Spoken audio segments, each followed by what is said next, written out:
Where We're From highlights the rich textures, histories, and experiences of the Asian, Pacific Islander, and Desi American community. Each episode is produced by students at San Jose State University. Hello, we are the Avengers. Hello, my name is Jenica. And my name is Aiden. I'm Jaren. I'm Harry. And I'm Delilah. I am the team leader. Our podcast is on the Rock Springs Massacre. In this podcast episode, we will explore the events of the Rock Springs Massacre, discussing the history as well as the impact of this event. This will uncover an example of how Asians were discriminated against in American history. And to start, we're going to be talking about what was the Rock Spring Massacre and what occurred. Okay, so the Rock Springs Massacre occurred on September 2nd, 1885. 150 white coal miners in Rock Spring, Wyoming, brutally attacked the Chinese workers, killing 28, wounding 15 others, and driving several hundred more out of town.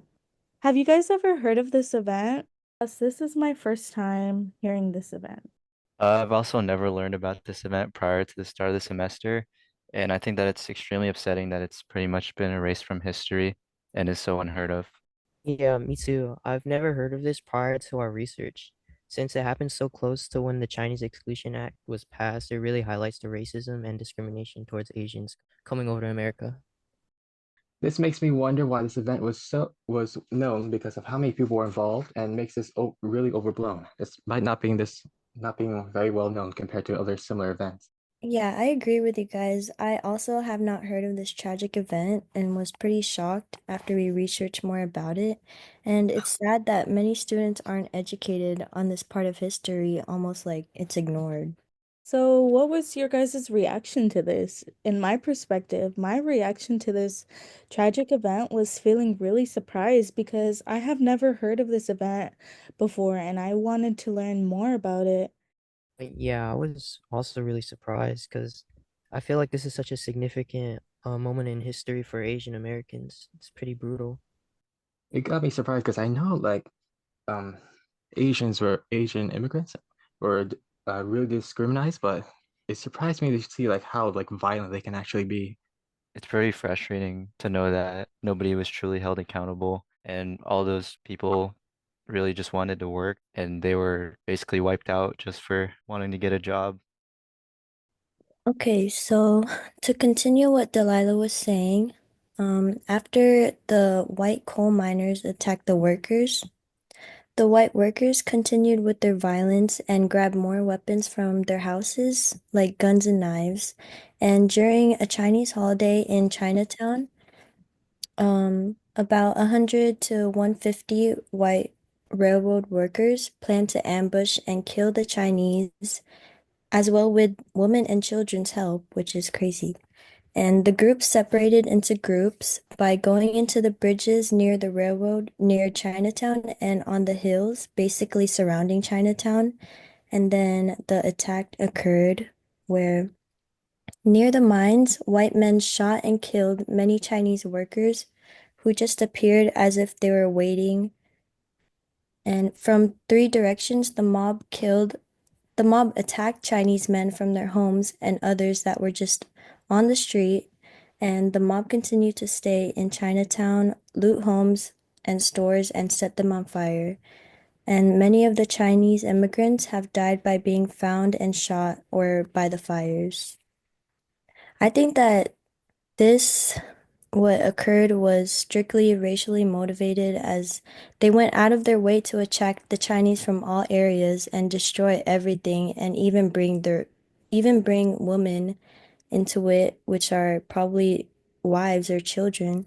And I think that if the men who started working for lower wages were white, then there probably wouldn't be like this big of a problem.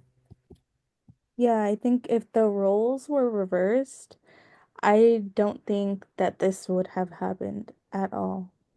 Do you guys think that this would have occurred?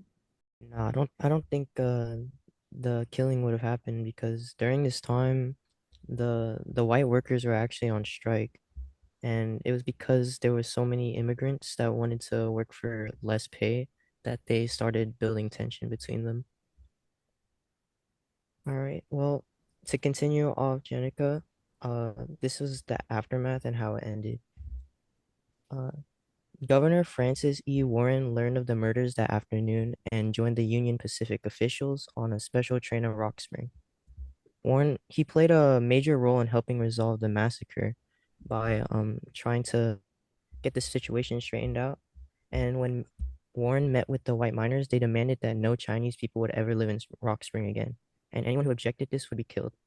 But he openly objected it, and the white miners ended up not killing him and somewhat ended the situation. So the company declared that white or Chinese not back at work by Monday morning, September 21st, they would be fired and never hired again. And 60 Chinese miners refused to return, and the rest surrendered and went back to the mines. 16 white miners were arrested, but they were released on bail. Though the killing had been done in daylight in front of others, no one could be found and would swear to have seen any crimes, so no charges were filed against them. So I found this ridiculous that only a few were arrested, and to top that off, there were zero charges against them. Uh, the attackers were basically off the hook despite their vandalism and murder. Yeah, I think that's crazy how nobody was charged even after all those people died and all those people lost their houses and, everything burned down. And yeah, I think that's really sad how there was no justice for them. Yeah. What do you guys think would have happened if this happened in our current society today? Like, what do you think the people back then would have reacted to this? I think nowadays they definitely would have gone charged. We're in a very diverse society now, or at least in California. And if it were to take place, they definitely would have gone charged. Yeah, I think nowadays there's definitely, I mean, I think there's more rules than there were back in the days. I hope there's more rules. So I would have hoped that they would have gotten charged. Um, and the people would have gotten, their justice. Yeah, I also think that there's a lot more people that voice their opinions, and opinions really matter today. So Yes, most definitely. I think nowadays a voice can say a lot. Like if people come together in a group and like even on social media, if you come together as a group and voice your opinions, a lot can happen. Um, yeah, voices matter. Different part of this subject. How do you feel about how the U.S. westward expansion influenced the racial attitudes and system exploitation of minority workers, such as in this case? So I think that the westward expansion influenced the racial the racial attitude from the cheap labor. Uh, like I said earlier, the Chinese immigrants were willing to pay for much less than the white workers wanted, and they already had very bad pay, and which is why they were on strike.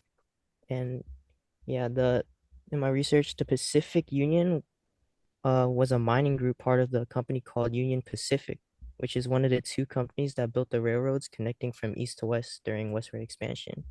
And be, because they needed workers and workers that were willing to work for very little pay, they hired a lot of immigrants, both Asian and white.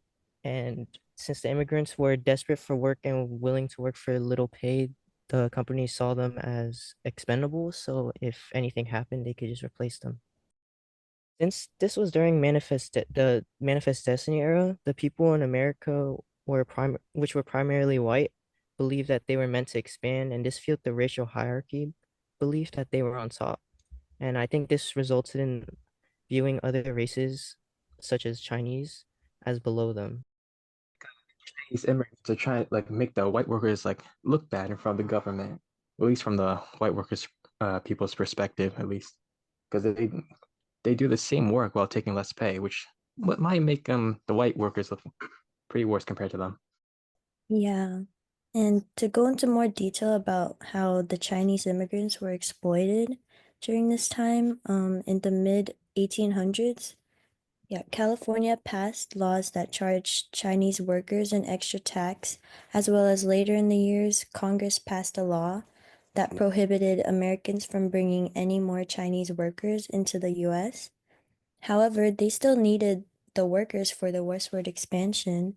So on the Central Pacific Railroad, more than 10,000 Chinese workers blasted tunnels and built hundreds of miles of railroad track in the heat or in freezing conditions.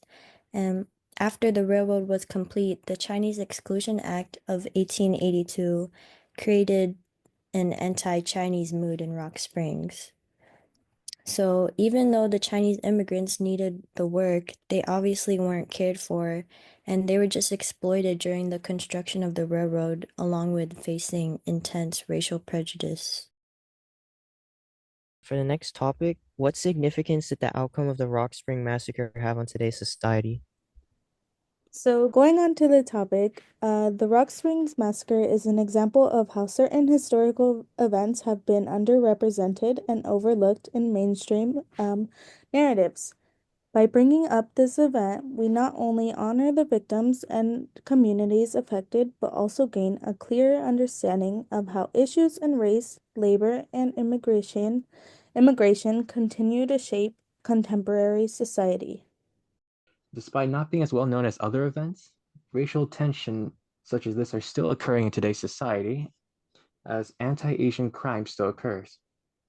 According to the Asian American Advancing Justice, anti-Asian hate is something that existed ever since Asian Americans have moved to America. So it's not something new, especially when this type of discrimination can either become stronger or weaker due to time.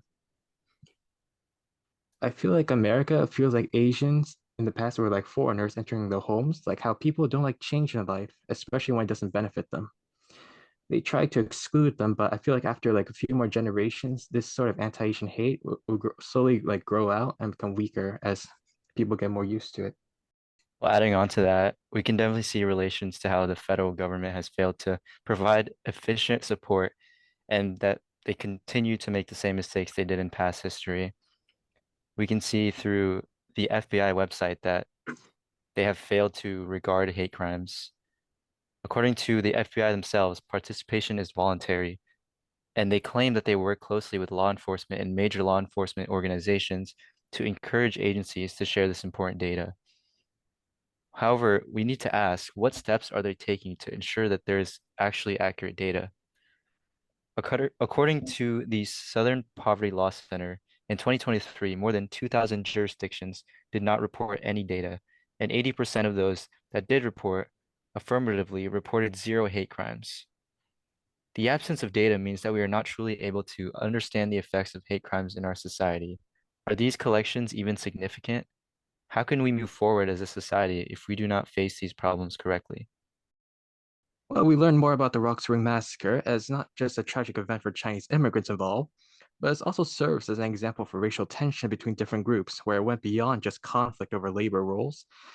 And here are a couple questions you can think about for the event that will make you ponder more about it. Well, the first question is, what do you think the main causes are for this event to occur? Why is this event not as well known as other events, especially when it involves racial violence? And do you think learning more about this event leads to a better society for future generations in America? And thank you all for listening, and we hope you learn more about the Rock Springs Massacre. We will be talking about the Trump effect in the next episode. We hope you can tune in. Thank you for listening to Where We're From. This podcast is produced by students enrolled in Dr. Joanne Rondilla's Asian American Studies courses at San Jose State University.